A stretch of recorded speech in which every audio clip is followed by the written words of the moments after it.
श्रावण मास महात्म्य। पहला अध्याय।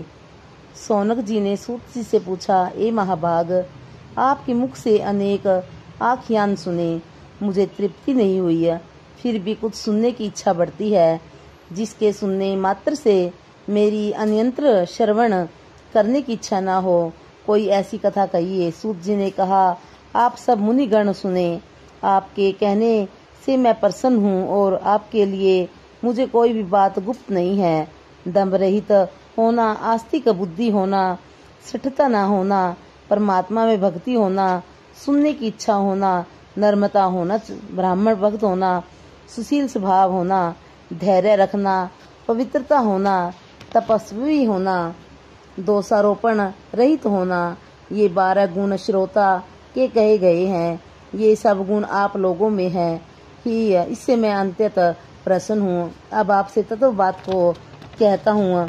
एक बार ईश्वर ने सनत कुमार से कहा, हे सनत कुमार, हे सुब्रत, हे ब्रह्मा के पुत्र, आपकी सेवा भक्ति से प्रसन्न हो, मैं आपसे अत्यंत गुप्त बात कहूँगा। 12 महीनों में श्रावण महीना मुझे अत्यंत प्रिय है। जो श्रावण मास का महात्म्य सुनने योग्य हो, जानने के कारण मास का श्रावण नाम हुआ। पूर्णिमा को श्रवण नक्षत्र के योग हो जाने से भी मास का श्रावण नाम कहा, जो श्रवण मात्र से सिद्धि देने वाला है। अतः श्रावण नाम कहा है।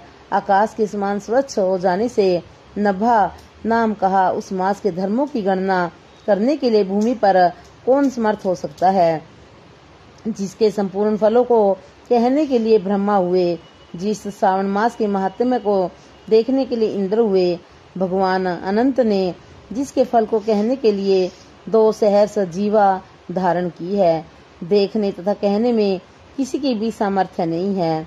हे मुने, अन्य मास इस मास की कला को भी नहीं प्राप्त कर सकते।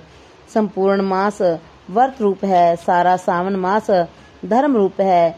इस महीने में कोई भी दिन व्रत शून्य नहीं देखा गया है। इस मास में सब तिथि व्रत वाली हैं।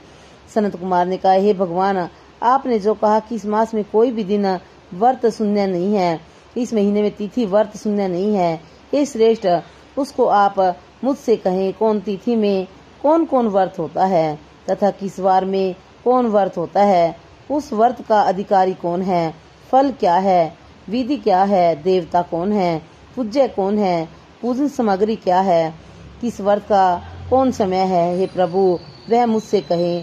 श्रावण मास कैसे आपको प्रिय हुआ, किस कारण से पवित्रतम कहा गया, इस मास में कौन अनुष्ठान करने योग्य है, हे प्रभु मुझसे कहें। आपके समक्ष मुझ मूर्ख को प्रसन्न करने का कितना ज्ञान हो सकता है। पूछने से जो रह गया